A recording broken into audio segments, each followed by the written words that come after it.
Yo, what's up guys, it's King Sean here, and in today's video, I'll be coming at you guys with my game preview to Sunday's matchup between the Commanders and the Cowboys. Big one in the NFC East. The Commanders sit at 3-3, the Cowboys sit at 2-3-1. Both teams trying to bounce back this week. We lost to the Bears, obviously, heartbreaking loss on Monday Night Football, and the Cowboys lost to a Panthers team, which they thought they could have easily beat, so they're definitely looking for some get back to a bounce back win. I'll be talking about my keys to victories for the Commanders in this game, and I'll talk about my score prediction at the end of the video. And with that out of the way, let's get straight into today's video. Alright, so let's get to these injury reports, starting with our side, of course, and only one player was ruled out, which was Terry McLaurin. Not a surprise after he didn't practice yesterday, and today he was on the side field today, so I guess that's somewhat positive news, but he's not going to play for the fourth straight game, which, I mean, it's just frustrating, the situation with Terry. It's just frustrating, disappointing, and, you know, I'm not going to speak too much on it because at this point I'm kind of tired of speaking on it, but it's just all in all a very frustrating situation. I'll just say that. We have 5 guys that are questionable: Dorrance Armstrong, Sam Cosmi, Zach Ertz, Deebo Samuel, and Jonathan Jones. Dorrance Armstrong did not practice all week, and yet he's still questionable. That tells me that his hamstring injury may not be as bad as we thought. Sam Cosmi and Jonathan Jones, both guys had their windows open from the IR. Cosmi the pupless, Jonathan Jones IR. Both guys are questionable. We'll see if they play. With Cosmi, DQ said he had a good practice. However, you know, they'll evaluate him tonight and make the decision probably tonight into tomorrow. So we'll see. But, you know, getting Cosmi back this week would be great. I think Zach Ertz is going to be fine. I'm not concerned about him. Deebo practiced today on a limited basis. Did not practice Wednesday or Thursday. He had a little media scrub today. He told the media that, you know, he's all right, but he did kind of aggravate his heel a little bit in the Bears game. So right now, his status for Sunday is up and down. It's uncertain, right? And if Deebo's out, I mean, our receiver core looks like Chris Moore, Luke McCaffrey, and Jalen Lane starting. That's terrible, man. I mean, we might have to elevate Robbie Chosen from the practice squad. Freaking, I don't think Treylon Burks will be elevated, but man, I mean, no Deebo, no Terry, no Noah. Man, it's looking bleak. It will be looking bleak on Sunday. Like, Jaden will be thrown to me and you. It's crazy, right? But, you know, hopefully Deebo can go, but if he can't, don't want him to push it because he can aggravate the heel even more. Everybody else on here, Jaden, Cajo, and Chris Rodriguez, are good to go. As for the Cowboys injury report, they're pretty much fully healthy. I mean, a lot of names on here, however, most of these guys are good to go. Even the guys that are questionable are probably going to be good to go. Only 2 DNPs, Trevor Keegan and Trayvon Diggs. Trayvon Diggs will not be playing in Sunday's game. According to Brian Schottenheimer, the Cowboys head coach, he had an accident at home and he suffered a concussion. He's now in concussion protocol and will miss Sunday's game. So, look, Trayvon Diggs has not been good this year for Cowboys. He is not good. As of this moment, he's not. So, to be honest, him being out, I mean, it affects him a little, but I don't think it affects him that much because he just hasn't been good this year at all. He's been getting cooked left and right. So, you know, maybe this helps us a little bit, but, I mean, look at the receivers we have out there. And, you know, Trayvon Diggs hasn't even been good this year, so don't think this really changes much. The Cowboys are going to be pretty much fully healthy for this game. All right, so let's move on to keys to victory. And key to victory number 1 for the offense: establish a run game early and often. Look, versus the Bears on Monday night, they did a solid job, I would say, of stopping Bill on the ground. I think Jaden still had a really good day, running the ball, you know, scrambling and stuff like that, right? He did a good job running. But we got to get the running backs going. We got to get Bill going. We got to get J-Mac going. Chris Rodriguez, right? We just got to get the running game going. The Cowboys stink at stopping the run. The Bears did too. But they did a good job of stacking the box and stopping the run. This week, we have to run the ball. Because we got Chris Moore, Luke McCaffrey, and Jalen Lane starting at receiver, right? Deebo still could play, but I'm not counting on it. We have to be able to run the ball in this game. Have to. Because if we can't, makes us one-dimensional.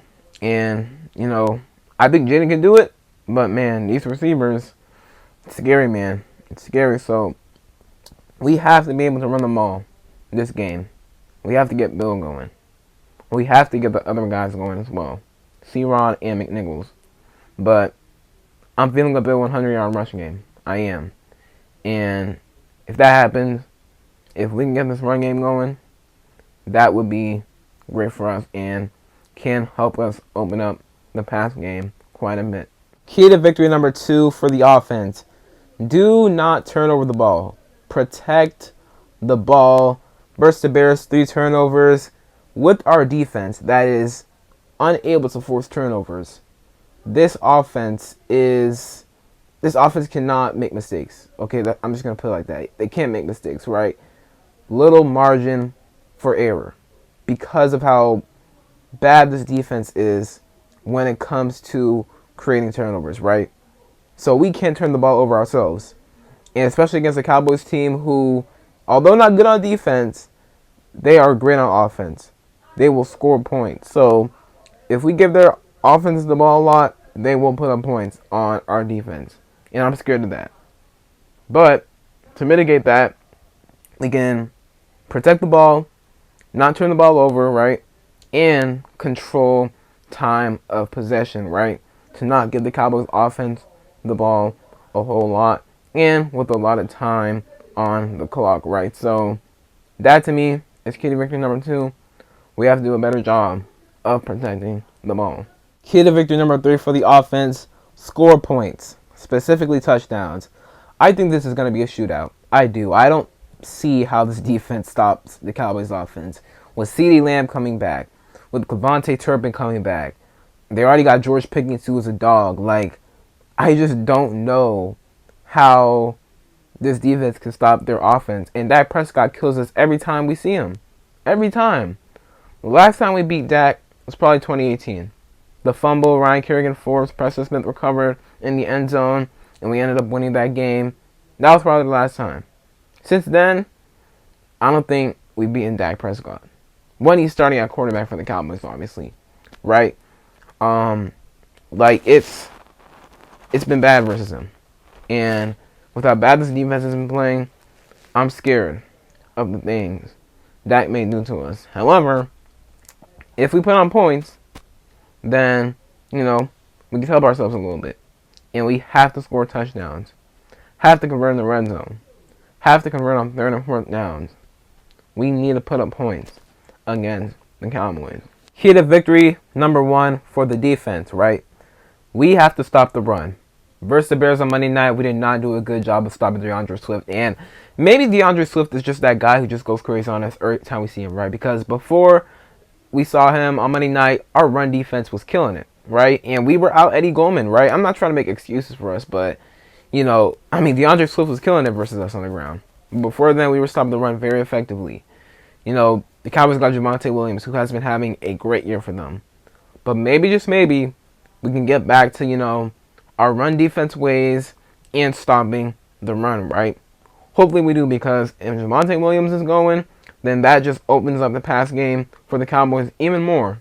And, man, it could get ugly through the air. Very, very ugly. So we have to be able to stop the Cowboys run game and specifically Javonte Williams. Key to victory number 2 for the defense. Get pressure on Dak Prescott. Look, I'm making this a key to victory, but I don't even know if we're going to do this. The Cowboys O-line has been very solid this year. They've given Dak Prescott a lot of time, and they've had some injuries on their line, and yet they've been pretty solid for the most part protecting Dak Prescott, right? I would say versus the Panthers, you kind of saw, the injury show up when they couldn't get Javonte Williams going on the ground. But pass blocking wise, they've done amazing protecting Dak, man. I don't know if we're going to get pressure on Dak. Like, especially if Dorn's out, you're going to have 34-year-old Von Miller, 36-year-old Von Miller rushing after him, and you're going to have Jacob Martin on the other side. You're going to have Preston Smith. Like, this is bad. Really bad. We're going to be counting on primarily interior pressure and blitzes to get pressure on Dak. If we just rush it before, we will not get to Dak at all. Not even once in this game. I'm telling you. Especially if Dorrance doesn't play. man, it might get nasty. It might get ugly, man. It might get ugly, but again, that's key to victory number 2. We got to get pressure on Dak. And then key to victory number 3. Avoid giving up big plays, man. We got to limit the big plays versus the Bears. Once again, we gave up big plays. We gave it I want to say, 30-plus yard catch to Luther Burden, and we gave up that 55-yard touchdown by DeAndre Swift, on the 4th and 3, right, where we thought it was a delay of game, but it wasn't, and Quan Martin had that horrible tackle attempt, missed the tackle, and it was off to the races from there for DeAndre Swift, right? So we can't give them the big plays. And with the Cowboys having Cavonte Turpin and CeeDee Lamb back, and already having George Pickens, I mean, I'm scared. I'm not gonna lie, I'm scared, man. Like, I could easily see a couple of big plays in this game, but hopefully we can just limit them. Moving on to my score prediction for this game, and unfortunately, I was losing 34-30. Now, let me explain. I think even without Terry McLaurin, even without Noah Brown, even potentially without Deebo Samuel, I think JD5, Cliff Kingsbury can get enough out of this offense to win this game. This Cowboys defense is not good, and I think Cliff and Jaden can exploit that on Sunday. I don't think this defense is going to stop the Cowboys offense, man. I just don't have the confidence in them. Don't have the confidence in Joe Witt or the guys out there to limit their weapons, Pickens, Turman, CD, Jake Ferguson, right? And I don't think we're going to get pressure on Dak. I don't think Norton's going to play. And even if he does, I don't think we'll get enough pressure to affect Dak Prescott. So as much as I want to have us winning this game, for the simple fact that I don't know if this defense can stop the Cowboys offense, I have us losing this game 34-30 in a good old-fashioned shootout. So that is it for today's video. Hope you guys enjoyed. If you did, leave a like down below, subscribe if you're not already subbed to the channel, and turn on notifications. Comment down below your thoughts about this game, whether or not you think the Commanders can pull the win out at the Cowboys in Jerry World. Look, I want to have confidence, but like after what we witnessed Monday night versus the Bears, I just don't know. And with all the injuries we have, it makes it even tougher to have confidence that, I mean, we can really go to Jerry World, to Dallas, and limit the Cowboys offense and actually win this game, right? Again, I hope I'm wrong, but, you know, we'll just have to see. We'll have to see. So again, that's it for today's video, and other than that, it's been King Sean, and I'm out. Peace.